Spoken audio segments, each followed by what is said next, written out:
Here's the tale of the tape of the two combatants here.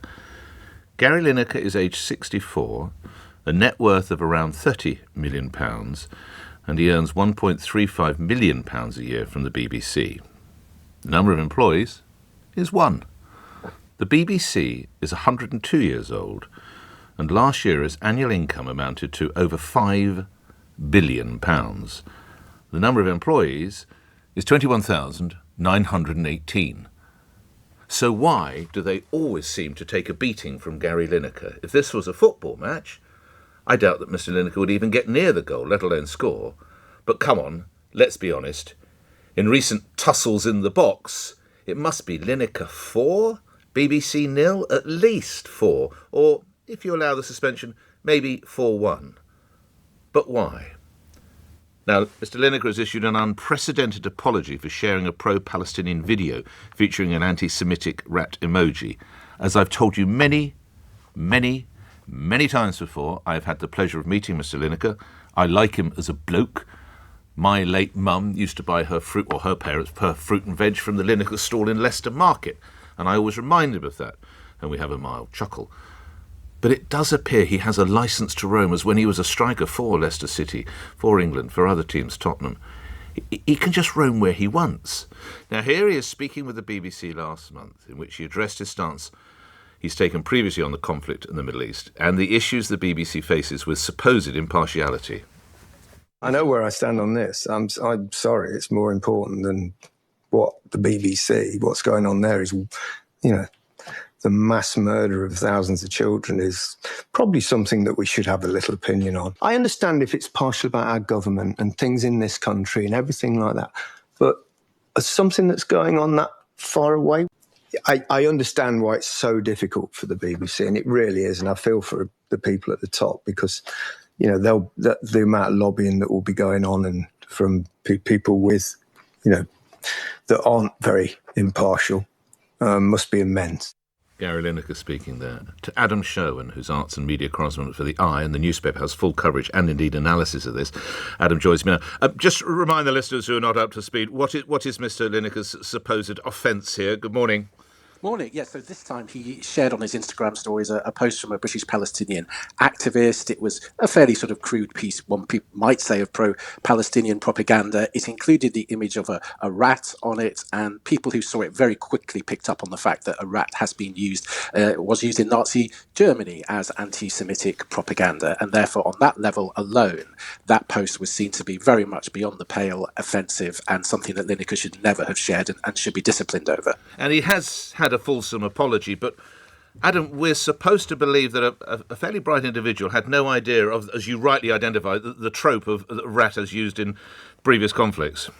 And there's a pattern here where he has posted material. Sometimes it's gone too far. And he said, I misunderstood it. There was one about Israel being banned from international football. He said he for war crimes. He misunderstood the post. And yet he's also told people like me that he reads his posts through very carefully before he sends them. And he's very aware of what the BBC rules are. So these lapses begin to beg a belief each time that he comes back. Although this is the first time he's made a substantial apology. And I think that suggests that the BBC has got in touch and said, Gary, you've put us in a very difficult situation here, but why don't they take further action is the question that's being asked by a lot of people today. And there are reports that colleagues within the BBC, particularly colleagues who happen to be Jewish, are disgusted by this and are disgusted by the lack of action from BBC top brass. Are you picking up on that, Adam? Yes, we're hearing a lot of this, and they cannot believe that the BBC's highest paid presenter is being allowed to make life for them they see very difficult because of a hostile atmosphere that has developed towards some BBC staff since the Gaza operation. And so they're asking, would this be acceptable if someone was sharing opinions from Tommy Robinson or Andrew Tate? Would the BBC indulge a figure who was sharing those kind of opinions? Perhaps they would find a way to part company, and they're pleading with the BBC boss Tim Davie to intervene and do something in this case. And lastly, Adam, this is the world you inhabit on a daily basis in your work life. Why would it appear that Tim Davie, the boss, the DG, can't stir himself to take action here? Well, he lost that battle of wills with Lineker a couple of years ago when he was taken off air. There was a huge backlash. He knows that if they sacked Lineker, there would be letters of complaint, people going off air in sympathy with him. He's made a calculation that it's best just for the BBC to keep its head down, keep plodding along with this loveless marriage. Lineker can get behind his crisps every time that he causes one of these outrage, but he gets his message out, and it's going to carry on for another year because they gave him a 12-month extension to his contract to do the World Cup and FA Cup. A lot of people said, why didn't they just call a halt to it after this summer's match of the day and stop the BBC and be dragged into these interminable rows? Full coverage and analysis in the newspaper. Adam Sherwin is the arts and media correspondent. Thank you, 12 after 8.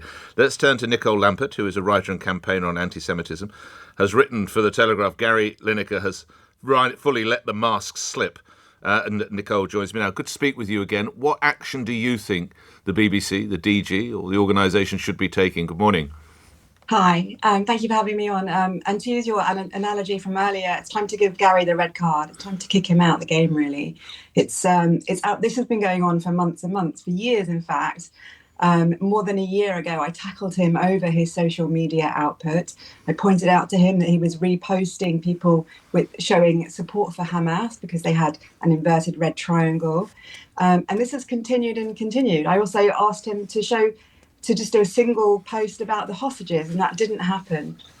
And this isn't about neutrality. This is about racism. This is about how much the BBC is willing to tolerate. It's just a month since the BBC had a cultural review in which they said that no individual should be bigger than the BBC and that everyone had to uphold BBC values. So I challenge them to now say, is he bigger than the BBC or not? What fuels this? Obviously, only Mr. Lineker would know the answer to that, but what do you sense fuels this, Nicole? I've asked a few people about this, and people have different theories about why he's so obsessed. One says it's a family thing, that he wants to impress his children. Others say that it's because he's from Leicester and it's an area, a multicultural area. Mm-hmm. Certainly, it's an obsessive thing. Almost every day, sometimes 3-4 times a day, he's posting about this. And he's not just talking about Gaza, and this is where he's become unstuck. He's become entrenched in conspiracies about Zionists and Zionism. He's retweeting people saying that Zionists are the real anti-Semites. So he's just become obsessed, and he's gone down this dark hole of radicalization. And we can all see it in real time. No one else at the BBC would be allowed to do this, and that's the incredible thing. Lastly, noting there has been an unprecedented apology over this, surely we should hail this as good news. Perhaps he's learning the error of his ways. Nicole? I don't think he has. And if you think back to Danny Baker 6 years ago, he was sacked straight away for a racist tweet.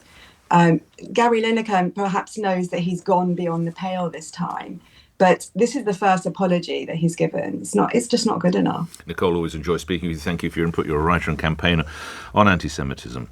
Thank you for that. We'll come to your views. That tale of the tape again. It's one man against an organisation or corporation with 21,918 employees, but it appears he always wins. I mean, he was pretty good for Leicester, but not even he was that good.